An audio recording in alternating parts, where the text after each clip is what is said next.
Dating app बन गया जी का जंजाल। पहले लड़की को फंसाया और फिर उसकी इज्जत तार तार कर दी। दोस्तों, इंटरनेट के इस जमाने में आजकल बंदा सब्जी लेने भी घर से बाहर नहीं निकलता, तो प्यार ढूंढना तो बहुत बड़ी बात हो जाती है। इसीलिए लोग घर बैठे बैठे ही डेटिंग ऐप के जरिए प्यार मोहब्बत ढूंढने की कोशिश करते हैं। लेकिन उनकी एक छोटी सी भूल किस तरह जिंदगी भर का सबक बन जाती है, ये आज हम आपको बताएंगे। क्योंकि आज हम बेंगलोर में होने वाले एक ऐसे गैंगरेप के बारे में आपको बताने जा रहे हैं जिसे सुनकर आपकी रूह कांप जाएगी और आप ये सोचने पर मजबूर हो जाएंगे कि कैसे पढ़े लिखे लोग हैवानियत की हद पार कर देते हैं। दोस्तों, ये घटना है बेंगलोर की, जहां किराए पर रहने वाले 4 दरिंदे टूट पड़े एक 22 साल की बंगाली लड़की पर। असल में वो लड़की बेंगलोर शहर के एक प्राइवेट अस्पताल में काम करती थी और हंसी खुशी अपनी जिंदगी बिता रही थी। तभी उसकी जिंदगी ने एक ऐसी करवट ली कि सब कुछ तहस नहस हो गया। 4 दरिंदों ने मिलकर उस बेचारी लड़की की इज्जत लूटने में कोई कसर नहीं छोड़ी। रजत, शिव, राणा, देव, सरोहा और योगेश कुमार ये हैं वो 4 लड़के जो दिखने में भले पढ़े लिखे और शरीफ घर के लगते हैं, लेकिन इन्हें देखकर भला कौन ये कहेगा कि इन्होंने पूरा प्लान करके एक लड़की को अपने घर बुलाया और फिर उसके साथ ऐसा दुष्कर्म किया जो कोई भी अपने दुश्मन के साथ करने के बारे में भी ना सोचे। असल में दोस्तों, ये चारों लड़के कोई ऐसे वैसे लड़के नहीं है, बल्कि प्रोफेशनल स्विमर्स हैं जो इस फील्ड में आगे चलकर बहुत नाम कमाते हैं। लेकिन इन्होंने तो अपना करियर बनने से पहले ही उस पर कालिख पोत दी। जहाँ रजत और शिव राणा 3 महीने पहले से ही बेंगलोर में किराए पर रह रहे थे और फिर उनके दोस्त देव, सरोहा और योगेश कुमार पिछले 1 हफ्ते से उनके साथ रहने के लिए शामिल हो गए। ये चारों लोग साथ मिलकर रहने लगे। रजत, जो कि पहले से ही शिव राणा के साथ बेंगलोर में रह रहा था, वो एक डेटिंग ऐप के चलते एक लड़की के साथ संपर्क में आ जाता है। दोनों के बीच बातचीत हुई और दोनों में ही एक अच्छी अंडरस्टैंडिंग होने लगी।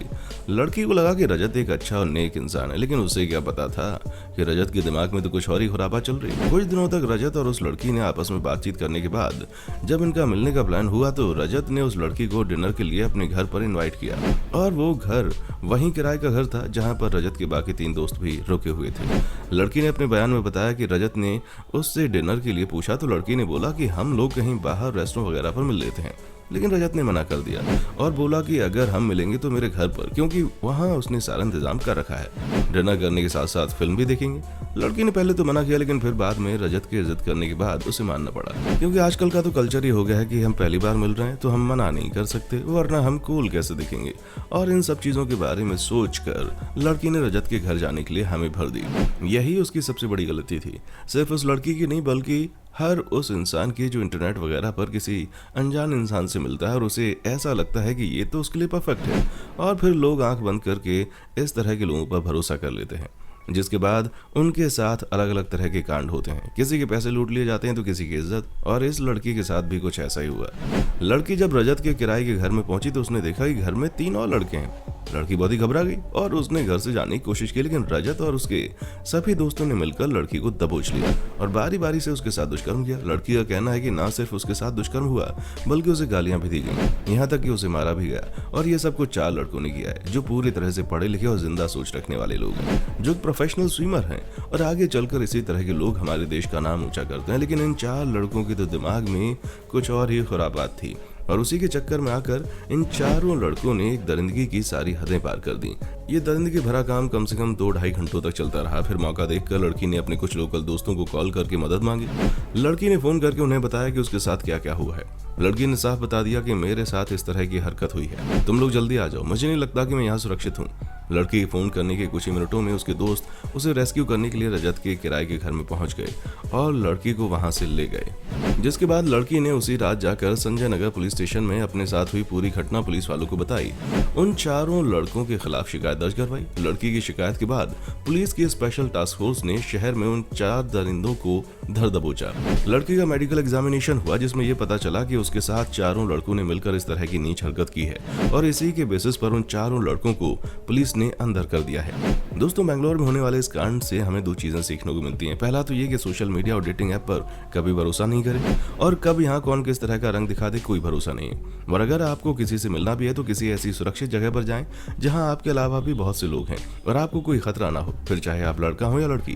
क्योंकि ऐसा नहीं कि लड़कियों के साथ इस तरह की धोखेबाजी करके उनको फंसाया जाता है और उनके साथ ऐसे काम किए जाते हैं। कई बार लड़के भी इस चंगुल में फंस जाते हैं और उन्हें ब्लैकमेल किया जाता है, और ऐसे न जाने कितने सारे कांड हैं जो सोशल मीडिया और डेटिंग ऐप की वजह से देखने को मिलते हैं। पर बदकिस्मती से कोई भी इन चीजों पर ध्यान नहीं देता। और ठीक ऐसा ही इन लड़कों ने भी सोचा कि अगर वो लड़की को घर बुलाएंगे, उसके साथ दुष्कर्म करेंगे, तो कोई भी लड़की की बात पर यकीन नहीं करेगा। सब यही कहेंगे इसमें लड़की की गलती है, उसे रजत के घर जाना ही नहीं चाहिए था। और हम भी यही कहेंगे उसमें लड़की की गलती है। लेकिन अगर हम इस तरह से बलात्कार करने वाले लोगों को छोड़कर पीड़ित को कसूरवार ठहराएंगे तो ये चीजें और ज्यादा बढ़ती जाएंगी, जिस पर रोक लगाने के लिए बेंगलोर पुलिस ने एक ही झटके में उन सभी दरिंदों को हवालात की हवा खिला दी। अब ये केस अदालत में चल रहा है।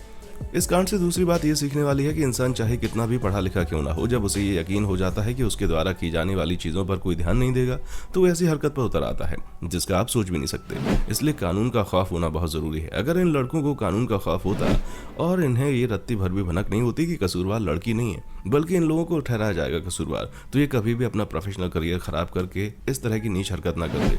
लेकिन हमारे देश के कमजोर कानून में इस तरह के दरिंदों को काफी ज्यादा सहूलियतें मिल जाती हैं, जिसमें सुधार आना बहुत जरूरी है। इसलिए सरकार को एक ऐसा कानून बनाना चाहिए जिसके बारे में सोचकर ही बलात्कार करने से पहले लोगों की रूह कांप जाए।